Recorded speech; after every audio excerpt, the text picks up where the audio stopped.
Chop it down. Chop it down. Chop it down. You gon' chop it down. Chop it down.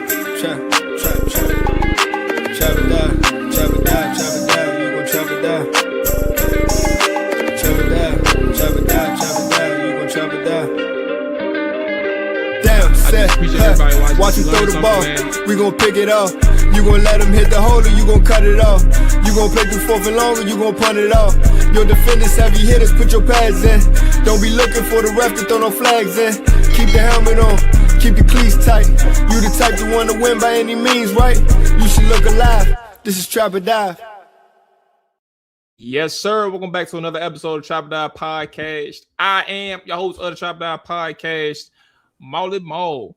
I'm mad at the link. I'm looking at the link that you sent over, Dre. I got two different web browsers up, so it just fucked me up. It's not your fault. Mual. AJ is in the building. Dre is in the building.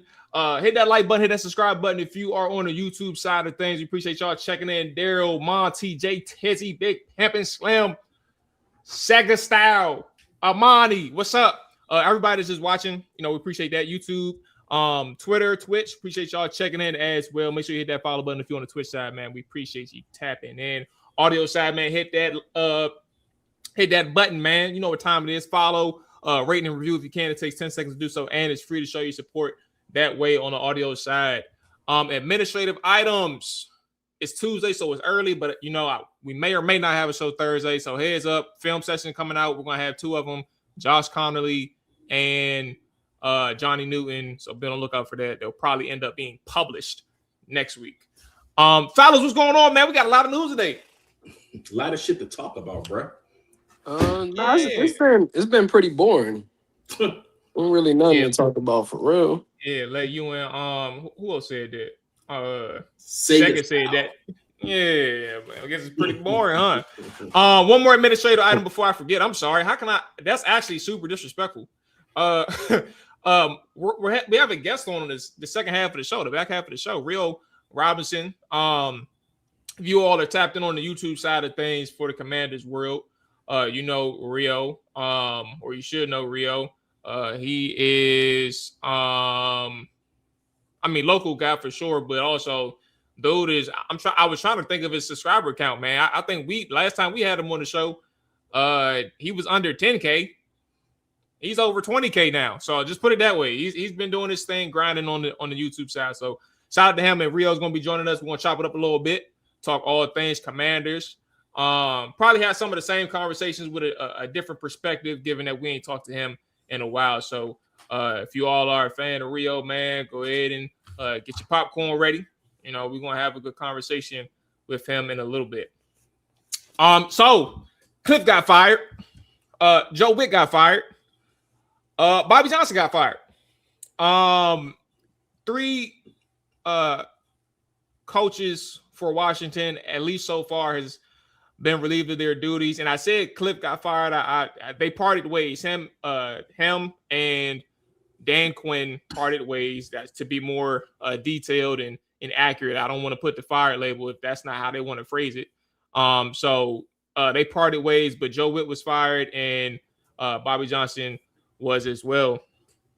And heading into the day, I think for all of us, we kind of knew Joe Witt. It was just a matter of time. I think for Cliff Kingsbury, we had a conversation in our group chat, fellas. I think the way that they were careful with their words wasn't a big deal to me. I know that he was also like on a ticking, what's it called? A ticking time bomb, like it was his time was expiring soon too. But it was just like, are you going to pull the trigger now? Or like, are you waiting for like a certain type of plan to come through? We'll kind of dive through it all, but yeah, man. Dan Quinn, I guess to start the conversation for me, my immediate thought when those two were fired, those two were let go in their respective ways. Hey, ain't no fucking up on your end, bro. You gotta make sure everything that you strike or that you swing at hits. That you hit, and that you can't afford either side from a coordinator perspective to sink the ship, because that's your ass now, as opposed to anybody else's that's in this organization. Yeah, I mean, I think we knew Joe Witt situation was happening. I thought he might get demoted and still be on staff, but they decided to part ways overall, which I know was probably a hard thing for Dan Quinn to do, as he has so much faith in Joe Witt Jr. and they have a great relationship. Why, which is what led to him even getting the opportunity to move from Dallas to Washington to call the defense, something that he's been hoping to do for a lot of his coaching career. Just didn't pan out the way that they both envisioned. Now with Cliff, I never looked at Cliff as being a permanent factor of the staff. I think that last year's success, being one game away from the Super Bowl, prolonged that situation. I felt like he was a one and done coach, anyways. But with them being so close to the Super Bowl, it's like, how could you walk away from that opportunity? And you still also are getting paid from Arizona your head coaching money, and you're being paid by Washington to be OC. It just didn't make sense to take one of those jobs or put yourself in that marketplace, because a lot of these coaches know what jobs are going to be coming open before they even happen. And when I say before they even happen, not meaning Black Monday, but knowing like sometimes months in advance. That's just how it works. So I just think that he was a one and done guy. They're trying to word it as a mutual splitting. It's the same thing in my opinion, bro. It's no different. It's a firing. But I just think that my biggest issue with this situation overall is, if you're gonna have a head coach that's going into year 3, which is a pivotal portion of his tenure with the Washington Commanders as their leader, and he has to fire his DC and his OC and get new people into the fold, you might as well just fire the head coach. Like, that's just where I stand with it. If I got to get rid of both of my play callers, might as well get rid of the head coach and just start this thing over altogether. Because if it doesn't work out, you might be on coordinator number 3 next year, offensively and defensively. So that's just my personal opinion, and that's what's really had me kind of flustered from a fan standpoint. But I guess we'll see what happens with these hires that take place around the league. And I think matter of fact, I know there's a few more dominoes that are coming that could gratefully impact what Washington ends up doing with their staff. First and foremost, I think Hard Knocks just got a lot more interesting, because if I'm not mistaken, that goes on throughout January. So, I think I've missed the last couple of episodes, but I shall be catching the next couple as long as it's still on, because I want to see what transpired or what went down, because I think what you have with the Cliff situation. Hey, Dre, Hard Knocks is cutting up film right now. Yeah. So like Hard Knocks, literally, when they air a show Tuesday, they're still cutting and editing episodes like up until the final hour. So true. we may get a glimpse of that. We may get a glimpse of that. I want to see that conversation with Dan Quinn and Cliff Kingsbury. Yes. Hey man, brother, why can't we get on the same page, brother? Sorry, brother, we couldn't kick any ass together anymore. But no, man, I think what you see with Cliff, and it wasn't a matter of Cliff not having success here. Even when you look at this season, I mean, you can attribute a lot of it to injuries. Like, I mean, how many offensive coordinators are successful without their quarterback? Starting quarterback for the majority of the season, your superstar quarterback, not just your star quarterback, your starting quarterback, but he's a star quarterback. And not only that, you were missing Sam Cosmi for over half a season. That's one of your best offensive linemen. Terry was out of the lineup for more than half of the season. You didn't have a really number 2. I mean, you had Deebo Samuel, but you relied on Noah Brown, which you should never do. And he was out for most of the time. You lost Austin Eckler early in the season. So a lot of offensive coordinators are going to be handicapped with that. But with all of that said, I think this was just simply a philosophy difference. And it came down to, I want to say that Seattle game probably started bringing things to a boil when you're down 38-14 or whatever it was in that game. You're still kind of running Jaden Daniels.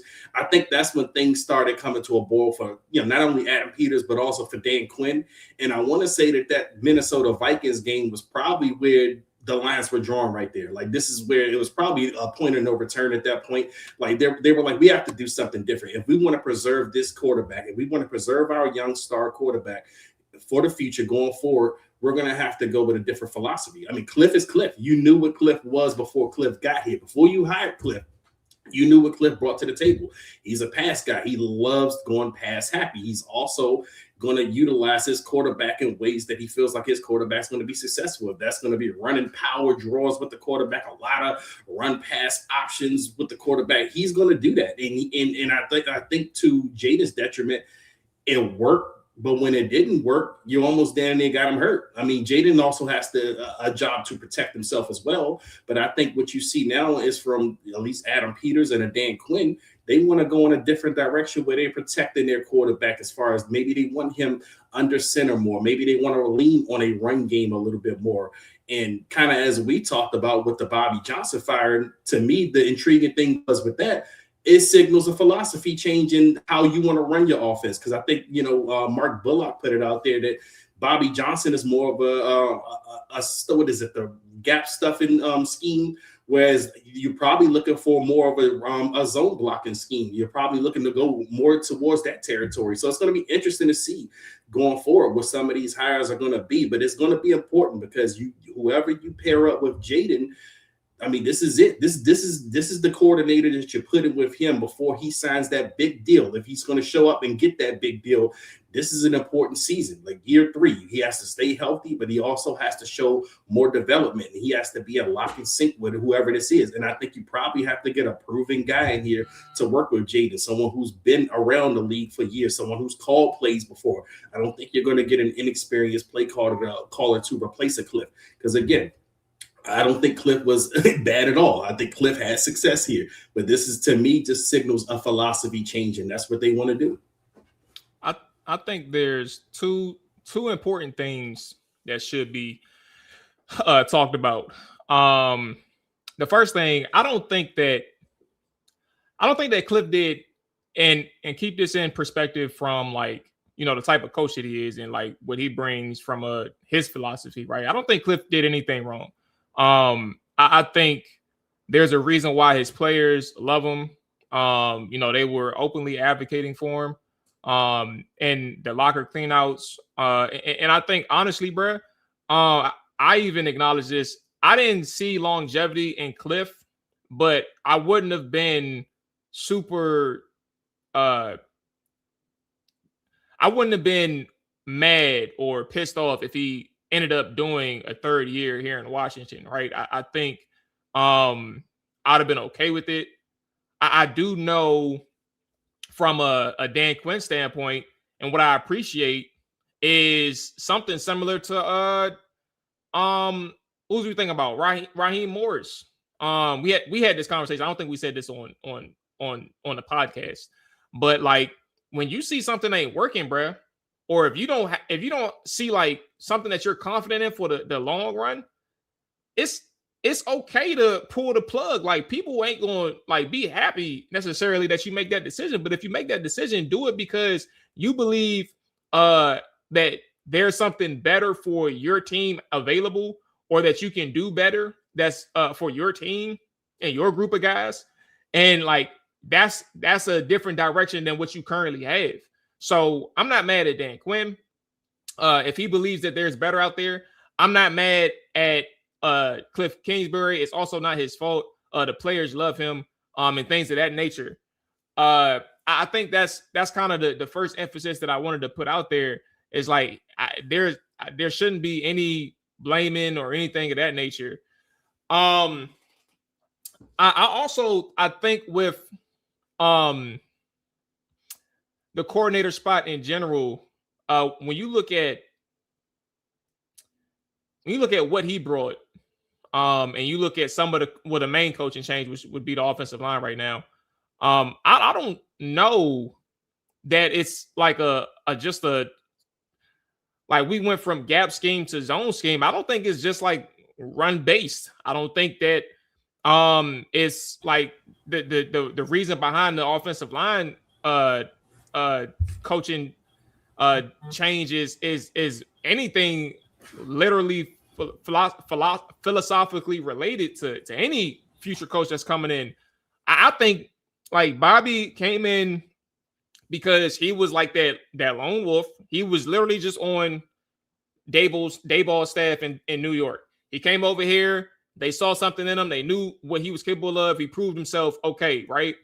But like, what else can you get from the offensive line position? You can probably get more. Like, you can probably get more coordinated. One thing that bothered me when I watched tape, bro, and that nobody's talked about since Bobby's been let go, like they don't necessarily pick up stunts well. they don't pick up stunts well sometimes, man, and that may be a youth thing sometimes, maybe because I mean Chris Paul ran into it. Cliff Paul, what the fuck? And then and then the rookie on the right side, he's had problems picking up stunts as well. So Josh Connerly. So it's like it's not just a run scheme thing, and it's also not like a Bobby Johnson is at fault, but it's like, all right, if we had the lone wolf here, right, and Bobby Johnson, let's get a new guy in for whichever coordinator that they are going to bring in, and let's see what we can do here because it may still be a gap scheme, run scheme.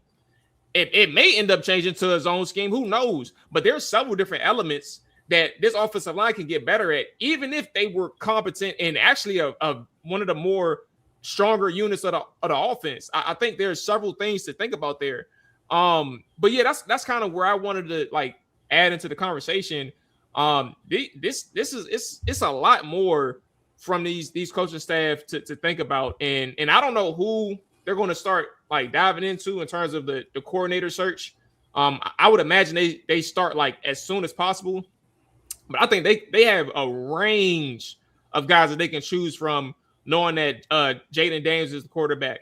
And it is essential to make sure that you get him in line, right, in terms of like playing within structure of your offense, but also acknowledge the playmaking and explosive ability he has. Like, let it out the cage a little bit here and there. And even if you're down and you need him to take over, let that motherfucker loose.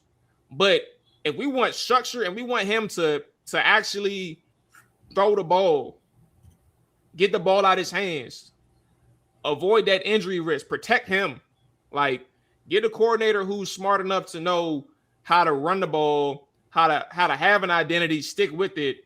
But more importantly, get this motherfucker some athletes on that side of the ball, bruh. I think that means Debo's out, right? Tight end one. I don't think Debo's back now. I mean, I think Debo still got an opportunity to return because, I mean, I guess I'll say it here, like I've been telling y'all privately, but I truly believe from what I've been told and sources that I've talked to in these spaces, the OC is going to be Mike McDaniels and the DC is going to be Raheem Morris. If I'm wrong, y'all can Diana Rossini me, dog. You feel me? Like that's what the listeners can do. Apologizing to her today. I mean, I don't know why they apologizing, though, bro. Because she said the disconnect was between AP and Cliff Kingsbury. It was clearly after the presser, and after reporting of him being gone. It was the disconnect came between coach and coach. So I don't know why people apologizing. Not to say that y'all had to shit on her, because that's not you shouldn't have had to do that. But I mean, yeah, they should apologize to her. I mean, at the end of the day, let's move on with that, right? Because Cliff is no longer a part of it. Dan Quinn is still the coach. AP is still going to be the person having to find the players in marriage. You know, whoever the OC is and DC is. I mean, it's a very big tell that a lot of people feel like Josh Connerly Jr. apologized. I mean, not apologize. Dang, I'm reading and talking at the same time. But a lot of people feel like Josh Connerly Jr. improved as the season went on, and people would give credit to Bobby Johnson for that. But overall, things just don't marry each other for what DQ and Adam Peters want for this offense. And it kind of brings into the fold where when Dan Quinn took the job and decided to hire Cliff Kingsbury and lure him away from Oakland, he was like, he's always admired Cliff's offense from afar. They've never worked together, really ain't have no rapport. And if anything, DQ threw Cliff like a lifeline when it comes to the NFL ranks. Like I think he always would have been good from a collegiate standpoint, but from the NFL ranks, he got to make his offense deemed credible in the NFL.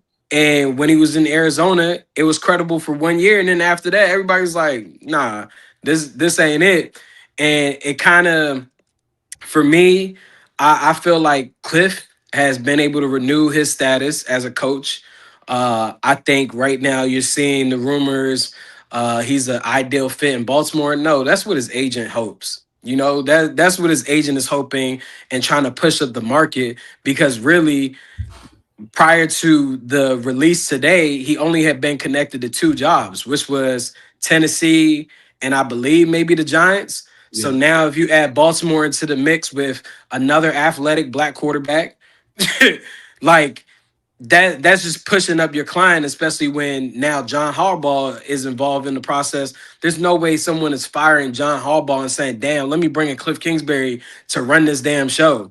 There's no way. So if that happens, that malpractice, but I don't believe it to happen. I just say all that to say that even having Anthony Lynn be the assistant head coach and the run game coordinator, the running game looked nothing like what the San Francisco 49ers ran. And that is one of the main reasons why Anthony Lynn was brought in to help with that run game and help emphasize how they wanted to run the ball with Washington and in Cliff's offense and how he did it. That marriage never happened. Like Cliff literally just ran the ball just to run the ball. Like it wasn't any threat from a motion standpoint. It wasn't any threat from a defensive standpoint to force them to understand if it was a run or a pass. It just was like, I'm just running the ball just for the hell of it. You feel me? We just gonna hit the A gap. That's it. Or it's gonna be an outside zone or a QB sweep. Like it wasn't really any detailed attention to it, like how you see maybe a Kyle Shanahan, a Ben Johnson, like those a Sean McVay. It was no marriage to it. It was just for the hell of it. So you're gonna have certain pundits that are drawing up these numbers like they ran at this clip, whatever. Cool, but what did that run game really look like? And I just feel like personally, Jaden Daniels needed this to take place because we believe in him so much and he has potential out of this world. But in order to untap it overall for the NFL standpoint, he needed somebody that could make him have to learn the game in so many different nuances and challenge him to the next level. Because like you said, Maul, when he was at LSU, they had weapons. They had a Brian Thomas Jr. They had a Malik Neighbors. Like they had weapons for him to be able to threat the ball in between the numbers, outside the numbers, short, whatever the case is, playing out the box, like all these different things. And right now, when you look at Washington's offense, the only person you scared of is Jaden Daniels. Respectfully, I don't I don't believe defensive coordinators are scared of Terry McLaurin even when he's on the field. But who else are you? Who else scares you? You That's scared why of you Ben? gotta let Debo go, bro. You scared of Ben Sinnott? You ain't scared of Bill. You ain't scared of Noah Brown. Like there's no one to really threaten you. So Well, I Noah just feel gone, thankfully. yeah, but I mean, I say all that to say, man, I'm happy that this change is being made. Um, I'm just curious to see what's going to be the final result. But like I said, I'll stand on it here on the show that I've been told from insiders on my end that Raheem Morris is the DC and Mike McDaniel is going to be the OC. So we'll just see how that plays out. If I'm wrong, cool. But yeah. I just think that if you bring in a Mike McDaniel's offense to pair with Jaden and getting him some real talent at the running back position and on the outside, what we seen rookie year it's gonna look like it's gonna look like nothing.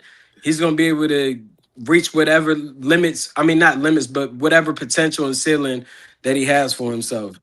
But AJ, Hey, that's why I mean, if they sign Raheem Morris, bro, just go ahead and point me to the ledge, bro. Just point me to the ledge. I'll jump right off. I'm benefit of doubt, guys, so I'll give him a chance. But I just want to kind of go back to the conversation. I mean, hypothetically speaking, if Mike McDaniels is the offensive coordinator, I'm going back to the Debo conversation. I don't know where Debo fits in that offense. I think Washington needs a guy that can really threaten the top of the defense. Debo ain't that guy. Debo fits with a Cliff Kingsbury offense because it's a lot of horizontal stuff in a Cliff Kingsbury offense, which Debo thrives in that kind of offense where he gets the ball on the screens, he's getting the ball on handoffs, whatever the case may be. But I think at this point, Jaden needs weapons, and I'm talking about weapons that can threaten you downfield. Someone that's going to keep Jaden's eyes downfield.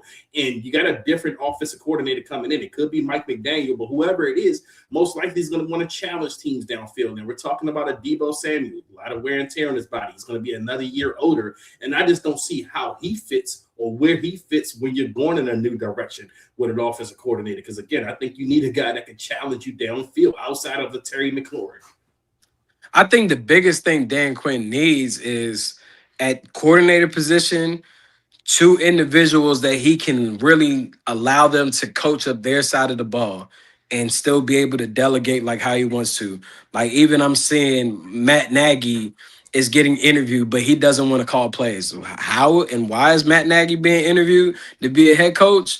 I don't know. I don't know why you want him to be the CEO of your organization, but hey, it is what it is. But with Dan Quinn, he needs to be able to trust in those guys, especially going into year 3, where it's make or break for his coaching career as a head coach, that he can trust those individuals on that side of the ball to do their thing. And with the relationship and the rapport that he has with those 2 individuals, you know, a lot of people are saying they don't like Raheem Morris' defense. I think that he's a flexible guy defensively. And I know players go to bat for him. I mean, I don't know who else you would bring in here DC wise. I don't know if Jim Schwartz fits with DQ and personality. I don't know if Brian Flores ends up leaving Minnesota to come here. Like, what about Gannon from Arizona? I'm not a big Jonathan Gannon fan. Like, that's just not somebody that does it for me. But I mean, I just think that a lot of things are on the table until they're finalized. So we're gonna have a bunch of discussions about the offensive side of the ball and defensive side. I don't know how to say the guy you had mentioned, Dre, before from the Rams. I almost want to call him Scholastic. Y'all remember them Scholastic books back in the day? But I think it's like he was white. I think it's like Scalahassee or something like that. But or something. It's gonna be somebody from the McVay Shanahan tree, bro. Like that's just what it's gonna be. We're gonna see, bro. Let's go ahead and add some more quality to the conversation, man. Like I said, Rio is joining us today. He is joining us right now. Let's go ahead and add him to the chat. Most of you all know the guy, man. So everybody in the chat, man, say what's up to the good man, Rio Robinson. What's up with you, player? What's going on with y'all, man? Hey, I can't call it, bro. You know, it's a busy day, man. You know, you did what, like a 2-hour stream or something like that? when you got be doing marathons on that motherfucker. I just be on there yapping, bro. I be on there yapping, and it's the type of day you gotta yap. I just got off a stream. I'm gonna do another stream when I get off of here. How y'all doing, man? Hey, doing good, bro. Are y'all there? You ain't have a short of topics to talk about, so that 2 hours probably flew by. Because there's a lot of things to cover and a lot of opinions and different intangibles being thrown out there. Mm-hmm. You know, we said now on Black Monday, but on Black Tuesday we came and we made waves today. They got both of the coordinators up out of there, and a lot of conversations have to start now. Well, they were smart because they waited till after they got done speaking to say, you know what, let's go ahead and get rid of these guys now because we gotta wait. They gotta wait 2 weeks to talk to us or 3 weeks to talk to us when the Senior Bowl come around. So let's go ahead and knock this out when we ain't got no questions to answer. Yeah. But Rio, what's kind of your main takeaway from Cliff, Joe Witt, all the shuffling that's going on right now between OG, DQ, Bobby AP, Johnson, whatever. all You that got. stuff. Yeah, what's crazy, your main man. takeaways, bro? I think the biggest takeaway has to be the biggest indicator of this is an indictment on Dan Quinn, because Dan Quinn hired these guys. Dan Quinn's one superpower as a head coach, as someone who delegates powers to his coordinators and stuff, is it's not that we have a competitive advantage. He's not an X's and O's guy. He's he's a staff builder. You know, he's the guy that can bring in and hire a top tier staff. Well, in year 3, you've just got rid of the offensive and defensive coordinator that you brought in. So all fingers and all microscopes have to be pointing back to Dan Quinn at this point.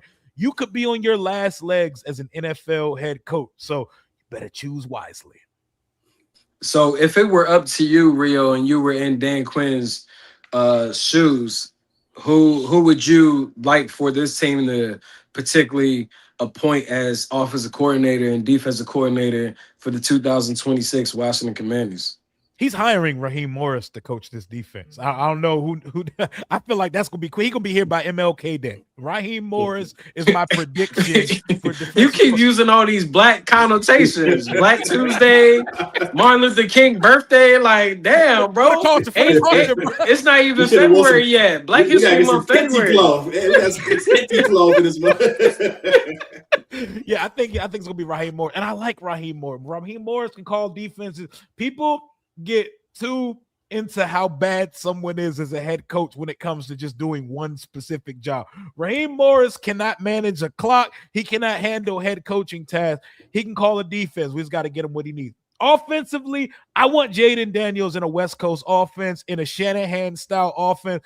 I need Mike McDaniel's little dork ass to get fired from Miami, because I would like Dan Quinn to bring. Dan Quinn takes me as someone who has to hire someone that he knows already. I don't see him thinking too far outside of the box. If you're going to go that route, please give me Mike McDaniel, because he gave him his first big opportunity in this league. And Mike McDaniel is not an NFL head coach. The same thing with Cliff. Those guys, Cliff might get another opportunity to be it. He's not an NFL head coach. He's just an offensive guy. Let him go fuck off and coach the quarterbacks and watch film. That's all they need to do. They don't need to be trying to run a locker room full of grown men and all that. But Mike McDaniel's offense is what I want to see Jaden in. I want an offense that can marry the run game to the passing game, and a little more conventional, because I think Jaden is capable of doing all that and some of less gimmicky things. I want to see Jaden just be an NFL quarterback and not be forced. Obviously, his playmaking and his running ability, we're always going to have to lean on that. I don't want to have to over lean on it, because we got to keep this boy upright. Well, oh, yeah, I was just going to say, when you mention a Mike McDaniel, and something that's an underrated aspect when you think about a guy like that, not only does he bring you what you want as an offensive coordinator, but I think he also brings something else. He also brings another guy with eyes for talent on a team, and Adam Peters needs that at this point. You need all the talent you can get, because when you look at that Miami Dolphins offense, talent all over, especially the running back room. I love their running backs. The receivers, they always find receivers. They get production out of the tight end room. So that's something that makes me, that's something that intrigues me, because it's not only what he can bring from the offensive standpoint, he's bringing that talent evaluation. And as we've seen with Adam Peters, he has that collaboration approach. Cliff was able to get some of his guys in here. We know he was able to get a Josh Connolly. So I would love to see what he could bring from that, from a personnel standpoint. But I just wanted to ask, going back to Dan Quinn, I mean, this is a make or break season for Dan Quinn, right? I mean, you cannot miss the playoffs, right? I mean, in your opinion, Rio, I think that he has to make the playoffs this year, or we're talking about firing Dan Quinn after this year. Do you agree? It's tough, because you just shelved both of your coordinators. Year 3 of a young quarterback is the most crucial in their development, because, there's always the first year. Then they talk about sophomore slumps and sophomore leave. By the 3rd year, you should be starting to put everything together as a quarterback in this league. And Dan Quinn is in a position where potentially he's hiring someone while he could be a lame duck coach. Back-to-back ass seasons, and you're talking about packing up Dan Quinn and potentially Adam Peters too. These are huge decisions. I don't think people realize the critical nature of this offseason coming up. If they don't get active and get busy, it could feel like the old days here really soon. So Dan Quinn has to lock in. But I see people saying, but he can't hire someone that could be viewed as his success. Man, we don't need to be worried about that shit. We don't need to be worried about no shit like that. We need to get good hires in here and people that can get us back to closer to what we look like in 2024. Yeah, that's so the Jaden conversation and all this is actually intriguing for me because shout out to Jarian if you're watching, but I had a conversation with him on social media, and something that really bothers me, and it's not like you did it intentionally, but it's more so just like kind of people who say the same thing as parroting information. Look, man, people change coordinators and systems often when in their rookie contracts. Like, people aren't unfamiliar with things of that nature. And I think when you think of several of some of the league's best young quarterbacks, whether they're currently on their rookie deal or they were on their rookie deal, if you're a superstar or elite talent, you're going to overcome it. It's like you are the system to some degree, right? Like, the coordinator is there to help you and help this offense be the best that it can be. I think about Lamar Jackson, who went through like 3 different coordinators in his first 4-ish years. Hurts get a new one every year. You said who? Hurts has a new OC every year. Yeah. Jalen Hurts. Your boy, his man CJ Stroud had his boy for 2 years, and then they fired him. Slowick. They fired Slowick after 2 seasons. And he going into his 3rd year with a different quarterback, a different coordinator. I think about some other quarterbacks that's not off the top of my head right now, but like some quarterbacks go through these changes when they're young. And Justin Herbert is another one that I'm thinking of. Justin Herbert went through like 3 or 4 different coordinators. And like the talent oversees or supersedes these coordinators, though the coordinators are good. And where I'm getting at in saying all this, I think the biggest change that Washington needs to focus on is going to be like finding the elite or the superstar coach on the defensive side of the ball. I don't know who that is, right? Like, with all of the options that are available, I told y'all know on the show Trap or Die, I ain't really feeling Raheem Morris like that. And I don't know where Dan's gonna go. Me neither. He can do whatever the hell he want, but I know what I'm gonna do if he get Raheem. And it's other people in that boat, but I know that's the common denominator because he just got fired, so that's why I'm bringing him up. But then, like, you just got to find that superstar talent coordinator on the defense side of the ball.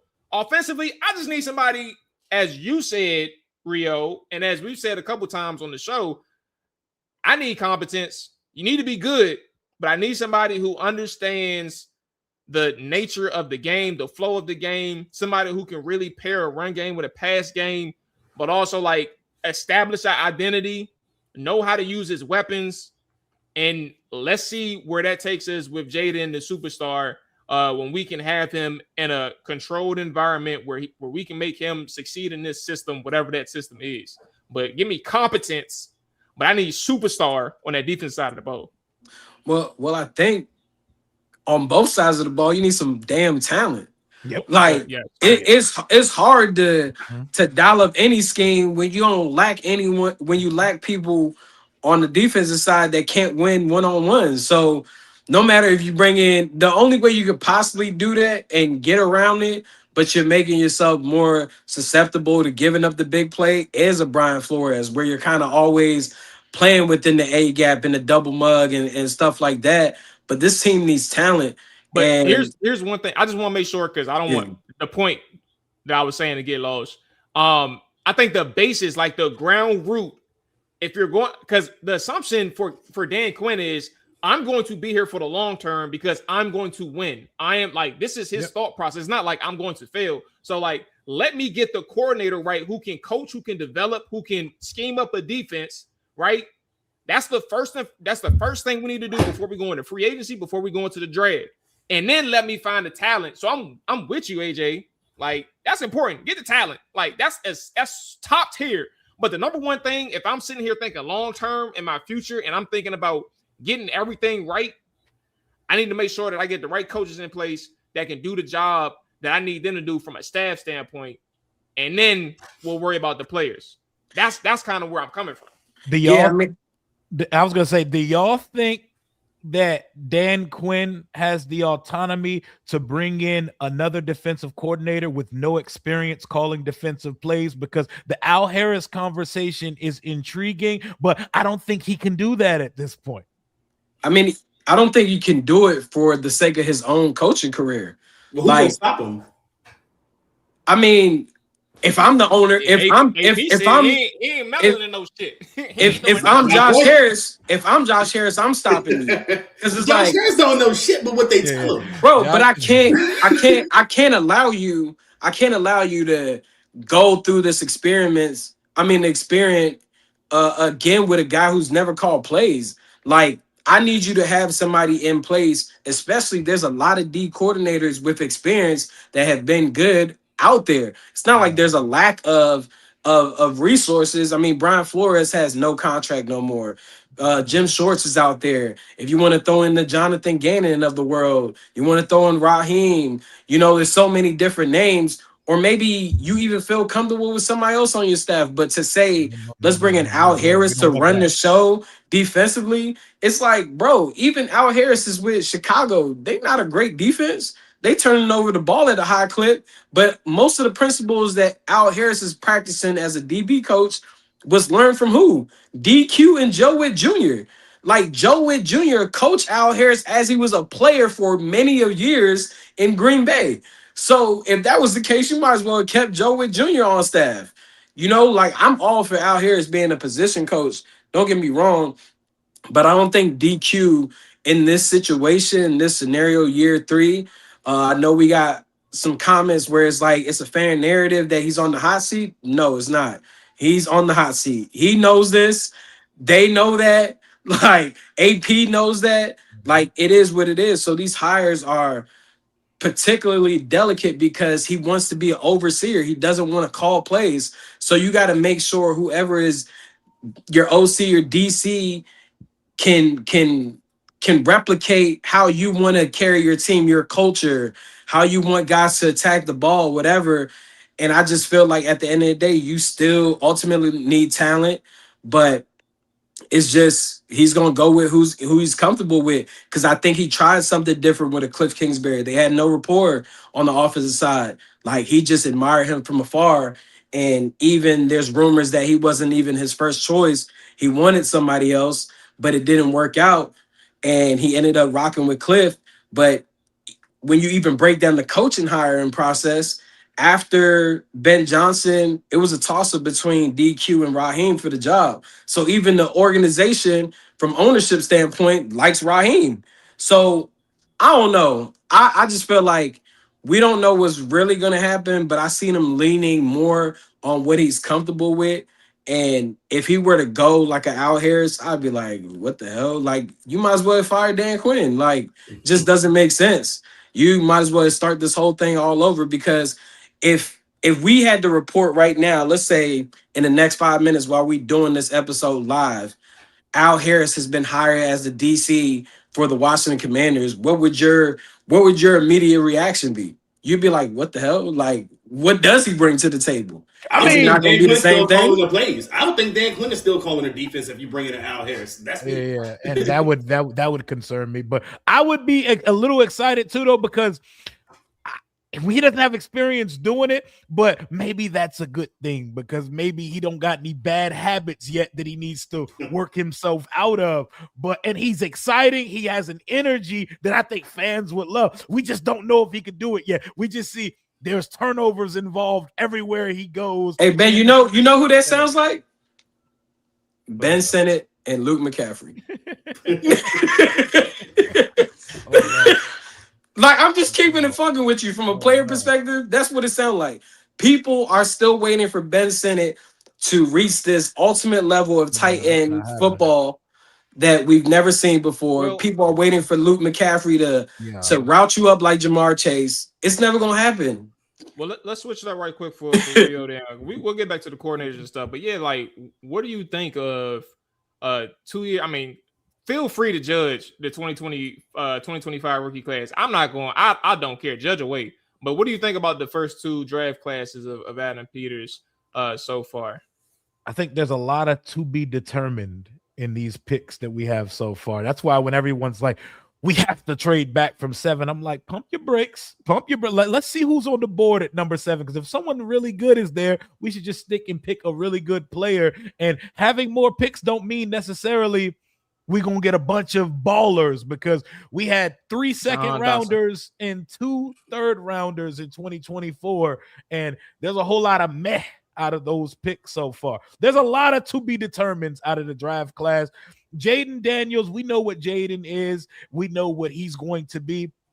But after that, there aren't too many guys where you're like just bona fide hit. Josh Connerly turned up on the second half of his rookie year, and he looks on track to be a pretty good starter at right tackle.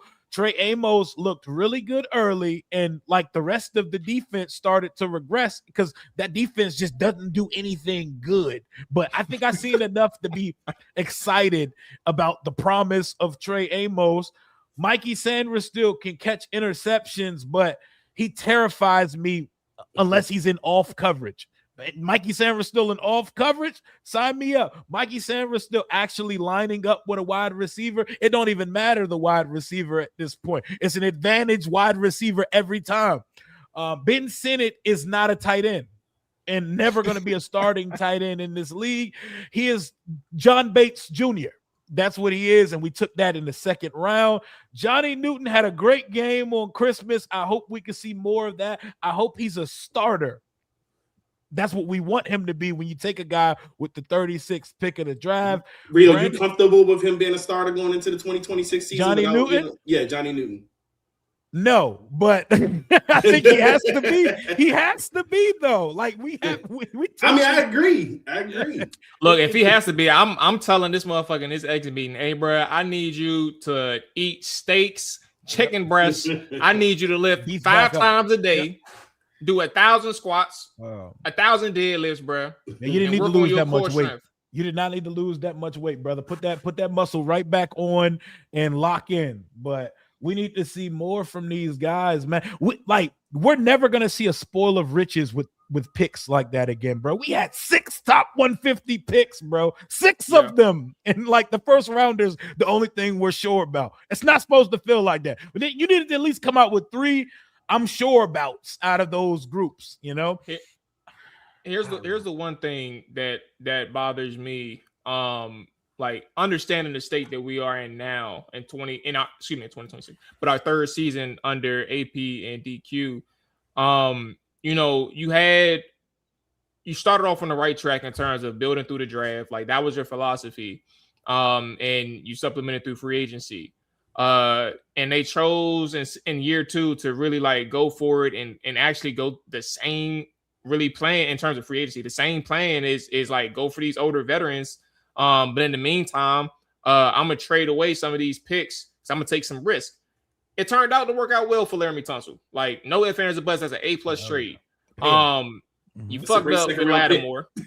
Yeah, you fucked up with Lattimore. But the cost of this is you only have 2 now in the top 100.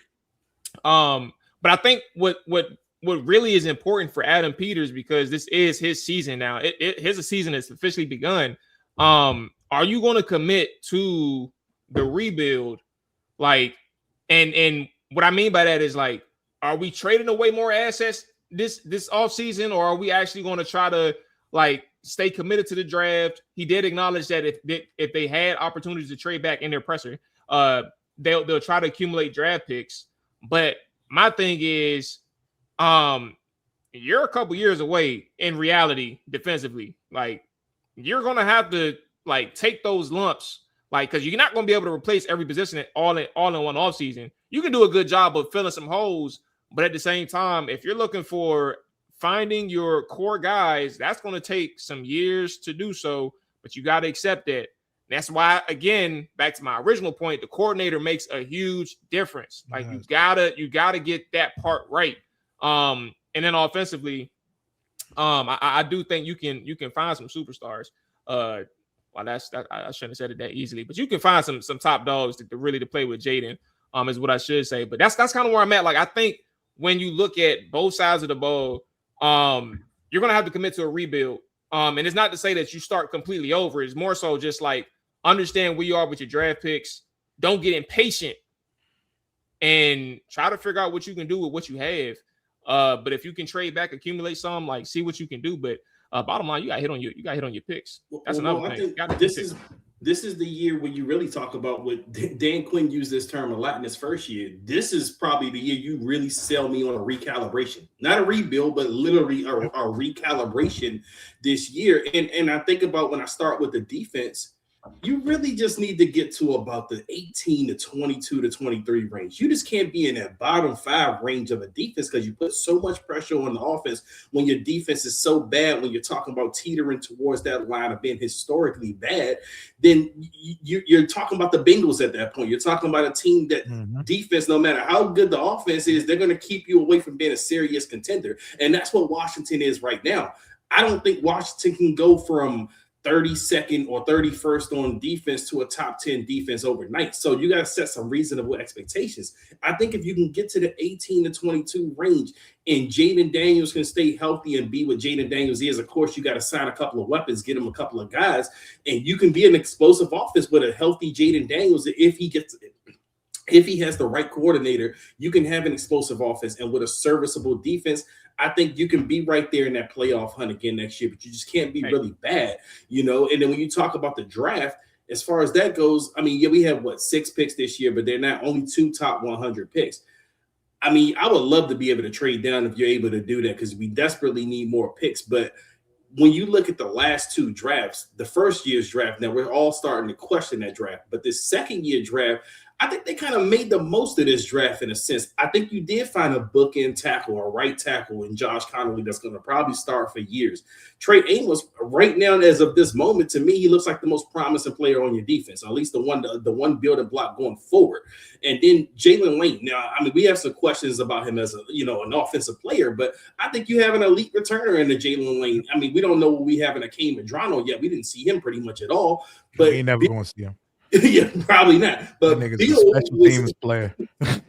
Yes, probably for all time. Yes. There's a lot of speed there, but I don't know if you got a player there, a football player.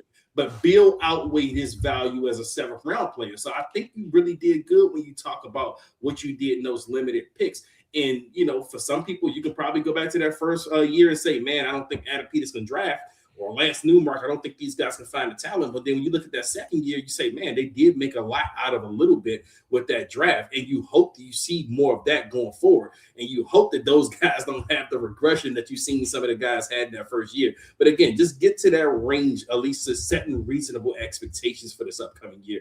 And I don't think you necessarily going to be a bad team next year if you can hit some of those marks. One thing, and y'all got Rio and AJ. I know y'all ain't speak yet. I'm with Raul. That's what I was going. I was trying to speak before you got a little bit further, Dre.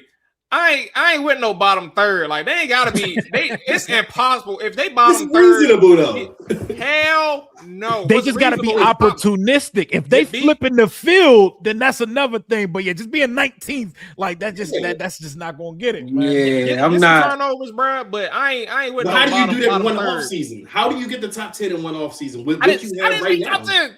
I ain't say top 10. I just said, hey, bottom third. That's ass again. You ass again. Hey, what are you right now? You bottom now. A whole can of ass. That's what the fuck you say last ass. Like we are historical ass right now, AJ. Like Big Sean once said, ass. We're vintage ass right now. I mean, yeah, it's unfortunate that you don't have any like building blocks defensively. I think Rio touched on Trey Amos.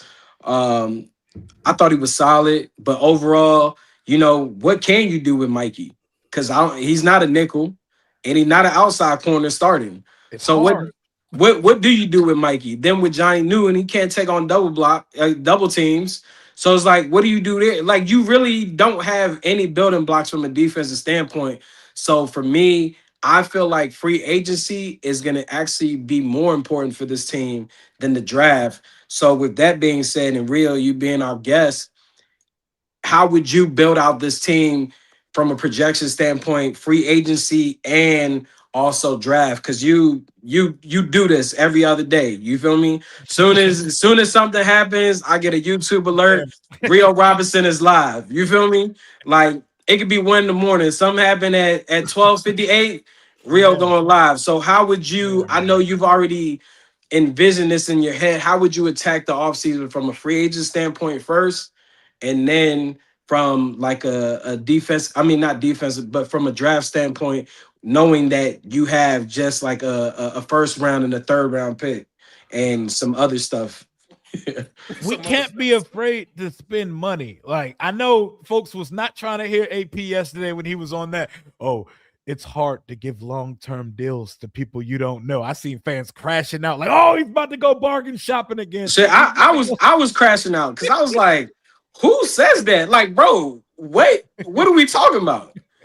Yeah, we can't, like, I'm telling you, bro. I'm not saying you need to act like black folks during tax season, but we can't. Here you go with the black people stuff again. God damn, bro.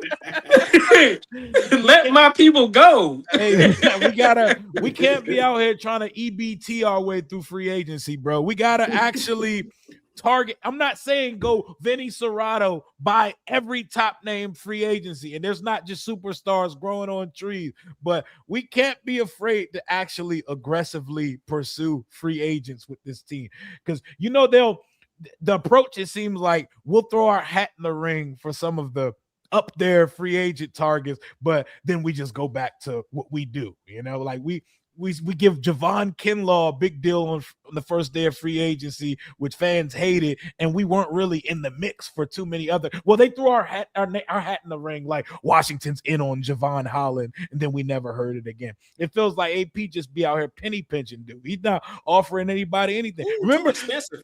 Oh, yeah. Stay away. like Kendrick Bourne. Like, do you know how big of a need that ended up being this year that we didn't lock in a deal with Kendrick Bourne? We playing Robbie Anderson in the game that I love in 2025. And Chris Moore is a starting receiver all year, Rio. Oh, Chris Moore he's inevitable, bro. He always finds his way. I need him to not be on the roster next year. He's the Kendrick Ghost in the wide receivers. He always finds his way on the football field. I need them to actually attack. It sounded to me like AP knows we need to put some stuff around Jaden. We have a lot of needs on the defense. We need to sign a bunch of guys on the defense. But I also think we need to go sign a starting tight end and potentially a starting running back to split in contrast with Bill. I think we can go talk to Kenneth Walker and Breece Hall and company in free agency and ETA. Go talk to them. You don't necessarily got to sign them. Go let me know that y'all are trying to give Jaden everything he needs. We don't have a starting tight end. It's a good tight end draft class. It's a good tight end free agent class if a bunch of guys don't get franchise tag, which I don't expect. Go get one. Don't look me in my face and tell me Ben Sinnott and John Bates and Colson Yankoff are going to compete for the starting job next year. That would piss me off. I don't know about y'all, but how would y'all feel if they tried to sell y'all Ben Sinnott as tight end 1 next year? Real. Let me tell you. First of all, I heard enough in his presser yesterday when he gave all the endorsement that he could for Ben Sinnott and not lie about it. He said, "Look, he said Ben Sinnot is developing well. He's done some great things, and I think he can do more." Like, if that's not as honest, that's as honest as you can get without saying, I don't think he do too much too well. Like, I don't think he do anything good. He gave endorsements to John Bates, called him one of the best blockers. He said Colson Yankoff can do it all. End of the day, that ought to tell you need more at that position. So give me some Isaiah Likely or Chig Okonkwo. And I know they were distraught when Zach Ertz got hurt, because they was bringing his ass back. They was bringing his ass back to start for us again, so they don't have to go fill that position. But now there's guys out there, Isaiah Likely, Kyle Pitts, if he doesn't get franchised or signed by the Falcons. But I feel like they gonna make a pick. If they do what they did the last 2 years, they're gonna sign Tyler Conklin. That's gonna be your tight end. That's gonna be but Rio, don't you hope that whoever the new offensive coordinator is, and like I went back to the Mike McDaniel conversation, that they have some say in this. You know what I mean? Because this is going to be the offense that they run, and you will hope that Adam Peters and Dan Quinn, they look at They at least value this person's opinion. Like this person, he may come in and be like, man, I can't use a 40-year-old Zach Ertz on my team anymore. You know what I mean? I don't even like Ben Sinnott. I will hope they're able to. Boy, if he say that in front of Adam Peters, bro, I would lose it. That shit would be funny. But you know what? They need to have these honest conversations in the interview process. When Adam Peters is interviewing whoever this offensive coordinator is, and Dan Quinn is in those interviews, what do you think about the roster? What do you think about this guy? And they need to have those on, and they need to value those opinions of these guys. Like I said, a guy might come in and be like, I can't use Ben Sinnott. John Bates, cool. Blocking tight end, fine. But we need a real tight end. We need a real running back, blah, blah, blah. But I just hope that whoever this new offensive coordinator is, they value his opinion. They listen to it, and they don't take any kind of, feeling any kind of way about it if they don't like some of these guys. It is what it is. I would like our new coordinators to have say in the personnel and in the staff. Like if they come in and be like, nah, I don't want any of the guys you got in the building already. Cool. It'd be like that sometimes. You shelve the coordinators, it's collateral damage at that point. Yeah. Hey, Rio, so who would, at the pick number 7, who would you draft? Caleb Downs or David Bailey? There we go. Those are I'm with that's what, and Ruben Bain, I'll throw him in the mix as well. Those are the 3 players I'm looking at number 7. I'm not looking at too much other than that right now because I think Caleb Downs, top 2 player in the whole class. I think Caleb Downs is the best possible pick you could make at 7. But I also know that we have possibly the worst edge room in the league, and David Bailey, we need that on a different level. Like we are starving in that edge room. Shout out to Chris Bryant, big dog. I ain't forget about you. I saw what you posted. Rio Robinson should be the Commander's new that would be a mistake. Coach. That would be a mistake, man. Y'all rub me out of town. Hey, that'd be it's funny how it's funny you though. Got Chris support. That's I'm about to say fans love you today. They like, yo, what the fuck are you doing? Hey man, what's on the slate for Rio, man?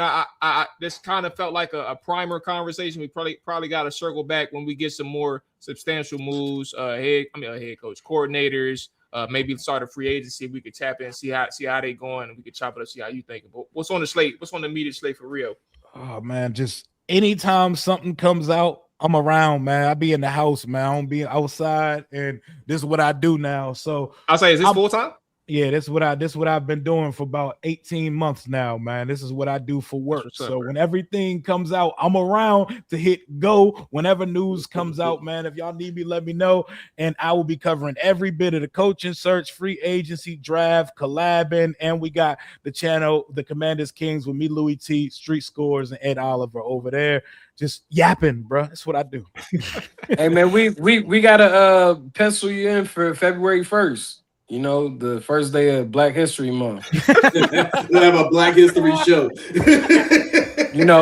Four black guys talking Commanders football to kick off Black History Month. I'm coming on with a Kofi. And maybe you got a black OC. I mean, he biracial. And Mike McDaniel. Maybe you got a black DC and Raheem Morris. Hey man, I'm with it, man. I'm with it. Hey, but what's all I need to know? All of y'all separate reaction. What if Dan Quinn promotes Brian Johnson to offensive coordinator? I need all of y'all reaction to that shit. Hey, bro, you know how it's just certain things is just super. It's just certain things is just super painful, bro. Like. Yeah. I don't even like it's so crazy because Brian Johnson tenure in Philly went so bad for 1 year. Like from an actual like a perception standpoint. I'm over here in DC, but like it just went so bad. And it's like he was cool when his name wasn't like ringing in Washington. Mm-hmm. Like he was just in the weeds because he was an assistant. But bro, like I don't know, bro. I told you it's probably similar to Raheem. Like point me to the ledge, I'll just walk right off. Point me to the ledge, bro. Let's start. Dan Quinn's days. That's what we would do. I think for me, I don't know if this ever happened to you guys. Y'all ever walked into like a a see-through door or glass. Like you ever walked into like a sliding glass Yes. at I can't at a relate. grocery at a department store I've or done even cannot in your relate. crib. No, That's what it would be I'm like not for rich me. enough to have that in my crib, AJ. Man, I said department store. You can go outside the Best I Buy. was just saying Like, crib, man. I'm like, God damn. like I know I don't walked into the glass at Best Buy before, like accidentally. Like that's Yeah. what it'd be like for me. I mean, that would be asinine to move on from Cliff, whether it be mutual. I don't believe any of that jargon. To then hire Brian Johnson would be insane. I haven't been able to see the news while we've been on here, but a lot of people have been saying, David Blau was interviewing with the Lions real Yeah. soon for the OC job. So it's like if you were even to consider someone It would internally, have to be him. it would Yeah. it would have to be that guy. You feel me? Why did they give Brian Johnson the assistant head coach title? That's a good Because he question. has it. I He has think that title, bro.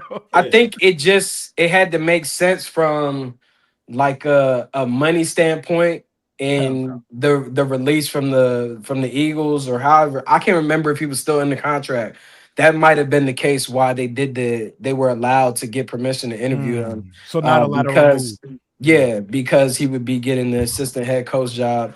But I mean, at the end of the day, I think that the offensive side of the ball, besides the people that Cliff brought in, like a David Blau, a lot of it didn't marry with what Cliff does. Like it wasn't really his guys on the side of the ball. It don't seem like he really got to bring in anybody. I mean, Bobby Ingram is still the wide receivers coach. David Blau, and that's it. Tavia Pritchard was Eric Bieniemy's guy that he brought in when he took in the OC job. So who did Cliff really have on the offensive side of the ball that was one of his guys outside of David Blau? But Nobody. does that mean that whoever the new offensive coordinator is, does that mean we're possibly seeing a shift of a lot of the offensive coaches? We already seen it. Oh yeah, I think so. I think Brian Johnson loses because his passing game does not correlate with if it A is lot a of things are just different, bro. if it is like a West Coast scheme, if it is a Mike McDaniels, Yeah. a lot of things are going to change, and I think that's why they're trying to get this done sooner than later, just so those guys can have opportunities to land on their feet in the collegiate ranks or professional ranks. Because I feel like some people in the fan base feel like yesterday when they did that presser, they didn't know what direction they were going to go at OC and DC. Nah, they've y'all known know they've known this for a month and a half where they Yeah. were going. This did not happen overnight, and those conversations have already been brewing. I mean, you hear Adam Schefter said since John Harbaugh has been released, he's been 7 contacted by 7 teams, and there's only 6 openings. Yeah. So let your mind wonder who that other team is. You feel me? Yeah. Like it's just a lot of dominoes is gonna fall in place. But I think before we get out of here, really, you do a great job with that shocking news. Before we got on, who do we think the Ravens hire as their head coach? With Man. Cliff being kind of the name that's being tossed around with Lamar, but who do we think ultimately gets that job to run the show? Love Cliff. Not a chance in hell the Baltimore Ravens hire Cliff Kingsbury after moving on from John Harbaugh, bro. They were contenders for the last 17 years, bro. What a run he had there. This is one of the biggest and best openings that we've seen in recent memory and possibly this is a really good. The Baltimore Ravens are one of the best run organizations in the entire NFL. Where do I think they go? I think they go to Jesse Minter or someone like Brian Flores. I think they're going to either go the young up and coming guy that they've had related to their guys before, Jesse Minter, or I think they go Brian Flores or something like that. But man, what a job that is. I think Harbaugh is in the division though. I think he's going to the Giants. You have to get someone proven it. I don't think you can go the young route with a Baltimore team because you're not rebuilding. You have to get someone that is proven. I like Brian. Brian will be a great choice. I mean, but you also could. They possibly could stay with the division too. They may give Stefanski a look. I mean, I just don't think Stefanski had good quarterbacks in Cleveland. I mean, you gave him a broken Deshaun Watson.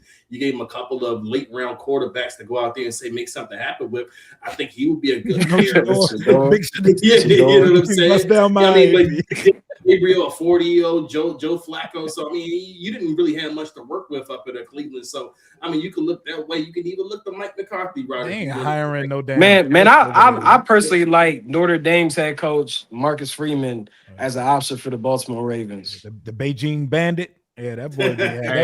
Is that Beijing or is it an actual hairpiece? You know what it is. He on that Jaylen Brown shit. I thought it was a hair unit. His shit be dripping, bro. Like that shit look shiny, bro. He look like Venom. His hair look like Venom, bro. He got symbiotes in his shit. He on that type time, AJ. Yeah, bro. Y'all know what it is, bro. I got the second show coming up, but Rio, man, like I said, we're gonna spin the block when we get some more information coming out. For everybody that's trying to figure out, if you're new to Rio, man, his title is in the show title. Always check in with Rio when you get a chance, man. Like you said, he does this all the time. Any breaking news, go to the channel, tap in with Rio. Rio, man, you be safe, fellas. We're working on the guests, working on the time Thursday. So we'll be back Thursday, potentially 90% chance, Amani and company. And then all 32 is back tomorrow. Y'all take it easy. We're out here, man. Yes,